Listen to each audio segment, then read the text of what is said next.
Hello friends, मैं हूं पूजा चौरसिया और आप सबका आपके अपने YouTube channel RC online education hub में स्वागत है। जैसा कि आपको विदित है कि मैंने पिछली वीडियोस में आपको जो है प्रेपोजिशन की स्टडी करवा रही थी और उसी प्रेपोजिशन की सीरीज़ में मैंने आपको इनका और एट का यूज़ करवा दिया था। आज उसी सीरीज़ में मैं आपको ऑन की स्टडी करवाऊँगी। जो प्रेपोजिशन ऑन है वो हमारे एग्ज़ाम्स के लिए बहुत ही महत्वपूर्ण है। तो सबसे पहले अगर हम बात करते हैं प्रेपोजिशन ऑन है, तो ऑन जो है हम कहाँ कहाँ पर यूज़ करते हैं और इसकी जो एग्ज़ाम्पल है उसके बारे में हम डिटेल से स्टडी करेंगे। तो आइए देखते हैं सबसे पहले यूज़ ऑफ ऑन। और मैं आशा करती हूँ कि आपको जो है मेरी जो पिछली वीडियोस है एट और इन जो है वो प्रेपोजिशन भी अच्छे से समझ में आया हो, तो प्लीज़ इसे ध्यान से देखिएगा। सबसे पहले हम बात करेंगे यूज़ ऑफ ऑन की। तो हम देखेंगे कि जो ऑन का जो यूज़ है हम कहाँ कहाँ पर करते हैं और इसके जो एग्ज़ाम्पल हैं वो किस तरीके से आते हैं। अब देखो, सबसे पहले हम देखेंगे कि जो सबसे फर्स्ट में लिखा हुआ है on the top and touching the surface. जो सबसे पहले मैं बात करूँ तो ऑन का यूज़ हम कहाँ के लिए करते हैं? टॉप के लिए, यानी कि सबसे ऊपर के लिए करते हैं। और जो टचिंग द सरफेस, जो किसको छूता है, किसी भी सरफेस को, किसी भी स्तर को जो छूता है उसके लिए हम ऑन का यूज़ करेंगे। जैसे मैं बात करूं कि जो हमारी जो बुक है वो कहाँ पर रखी हुई है? टेबल पे रखी हुई है। हम कहाँ पर बैठे हुए हैं? टेबल पर बैठे हुए हैं, मतलब सरफेस को चेयर पर बैठे हुए हैं। तो हम किसको छू रहे हैं? सरफेस, उसके टेबल की या चेयर की सरफेस को हम छू रहे हैं।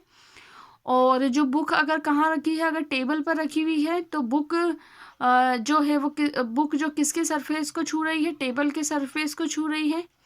अगर हम बात करें जो केट है, अगर वो बैठी हुई है कहाँ पर? टेबल के ऊपर बैठी हुई है, तो वो भी उसको छू रही है। मतलब ऑन के अर्थ में ऑन का यूज़ हम जो है वह सतह को छूने के अर्थ में करेंगे, लेकिन वो भी कैसे? टॉप पर। वो भी कैसे? टॉप पर।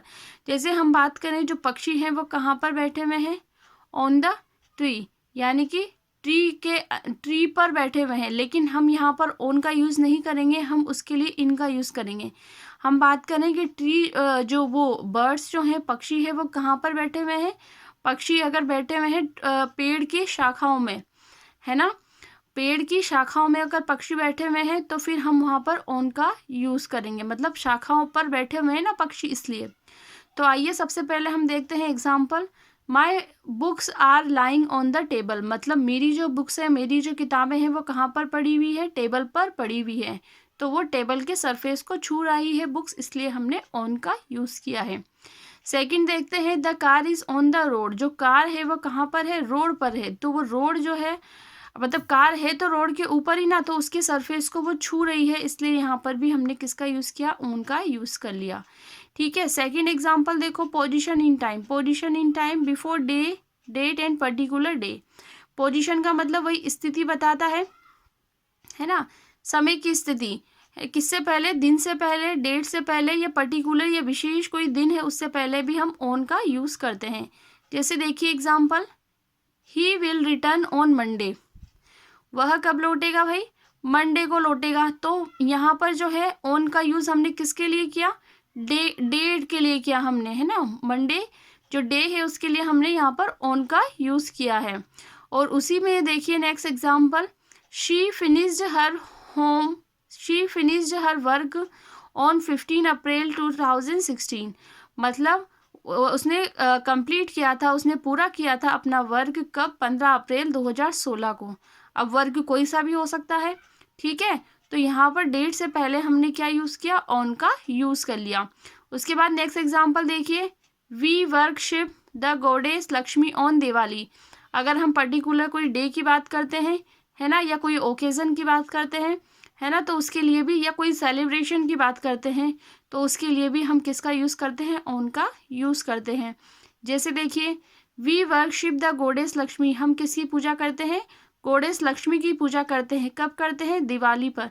तो यानी कि ये जो है पर्टिकुलर डे, दिवाली जो क्या हो गया? कोई ओकेज़न हो गया, कोई विशेष अवसर या कोई पर्टिकुलर डे आ गया, तो इसके लिए हमने ऑन का यूज़ कर लिया।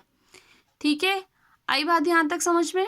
उसके बाद नेक्स्ट उस पर आ जाइए टॉपिक पर। नेक्स्ट जो है बोल रहा है dependence, study of condition, relation and meaning of subject. तीसरा ये बोलता है डिपेंडेंस। डिपेंडेंस का मतलब हम किसी पर आश्रित होते हैं तो उसे बताने के लिए भी ऑन का यूज़ करते हैं। स्टेट ऑफ कंडीशन मतलब कोई भी स्थिति है उसकी अवस्था को बताने के लिए भी हम ऑन का यूज़ करेंगे।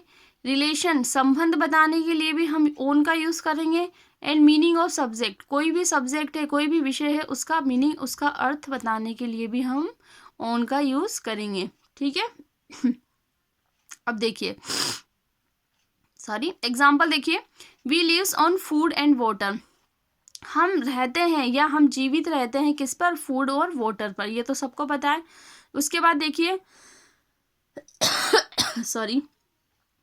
The house is on fire. जो हाउस है ऑन फायर यानी उसकी स्थिति बताई गई है। पहला तो एग्जाम्पल जो डिपेंडेंस पर था,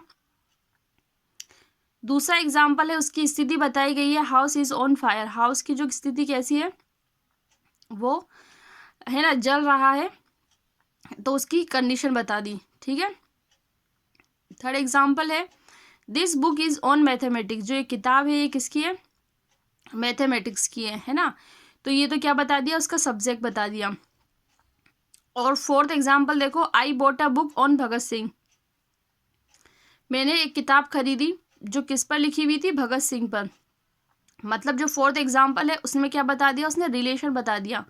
बुक का रिलेशन किससे बता दिया? राइटर्स यानी भगत सिंह से बता दिया, फ्रीडम फाइटर से बता दिया। ठीक है। तो यहाँ पर जो चारों एग्जाम्पल है, चारों जो पॉइंट्स को वो इंडिकेट करते हैं। फर्स्ट जो एग्जाम्पल है we lives on foods and water, ये डिपेंड करता है, मतलब हमारा जो जीवन वो किस पर निर्भर है? वो फूड और वाटर पर आधारित है। दूसरा example house is on fire. जो हाउस की जो स्थिति है वो कैसी है? वो जलता हुआ है। थर्ड एग्जाम्पल है this house is on mathematics, this book is on mathematics. जो ये किताब है ये किसकी है? मैथमेटिक्स की है। तो ये बताया मीनिंग ऑफ सब्जेक्ट। कोई भी सब्जेक्ट का नेम आता है तो उसके लिए भी हम, उससे पहले भी हम ऑन का यूज़ करते हैं। और लास्ट एग्जाम्पल है I bought a book on Bhagat Singh. मैंने एक किताब खरीदी है ना, जो किसके बारे में है? मैंने खरीदी थी जो बुक किसके बारे में है? भगत सिंह के बारे में। मतलब इसने रिलेशन को शो किया। लास्ट हमारा देखिए पॉइंट जो है यूज बिफोर राइडिंग, है ना। राइडिंग से पहले, राइडिंग का मतलब घुड़सवारी हो, है ना, घोड़े की सवारी हो, केमल की सवारी हो, किसी की भी सवारी हो, है ना, हम सवारी कर रहे हैं ना, तो उसके लिए भी हम किसका यूज़ करेंगे? ऑन का यूज़ करेंगे। जैसे एग्जांपल देखो, ऑन हॉर्स बैक, है ना, हम कहाँ पर है? मतलब हॉर्स की बैग, मतलब हॉर्स की पीठ की अगर हम बात करें, बैठे हुए हैं, तो उसके लिए ऑन का यूज़ होगा। अगर आप केमल की बात करते हो तो ऑन का यूज़ होगा। अगर आप केमल्स के बैग की बात करो तो भी ऑन का यूज़ होगा, या डंकीज बैग की बात करो तब भी ऑन का यूज़ होगा। तो देखिए बच्चों, ये हमने आज जो है प्रेपोजिशन ऑन का यूज़ किया है। और ये जो पॉइंट्स जो मैंने लिखाए हैं ये एग्ज़ाम की दृष्टि से बहुत ही ज़्यादा इम्पोर्टेंट है। तो आई होप आपको जो ये प्रेपोजिशन ऑन है ये समझ में आया हो। अगर आपको अगर इसमें किसी प्रकार की कोई प्रॉब्लम है तो आप इसे 2 से 3 बार रीड कीजिए, बहुत इजी वे में आपको ये समझ में आ जाएंगे। और इस वीडियो को देखिए, और आपको अगर ये वीडियो पसंद आई हो तो प्लीज़ मेरी इस वीडियो को ज़्यादा से ज़्यादा शेयर कीजिए, लाइक कीजिए तथा मेरे चैनल को सब्सक्राइब कीजिए, जिससे जो आने वाली जो वीडियो है उनका नोटिफिकेशन आपको मिलता रहे। और साथ ही साथ इसमें कमेंट भी कीजिए कि आपको ये वीडियो कैसा लगा। So thanks for watching this video.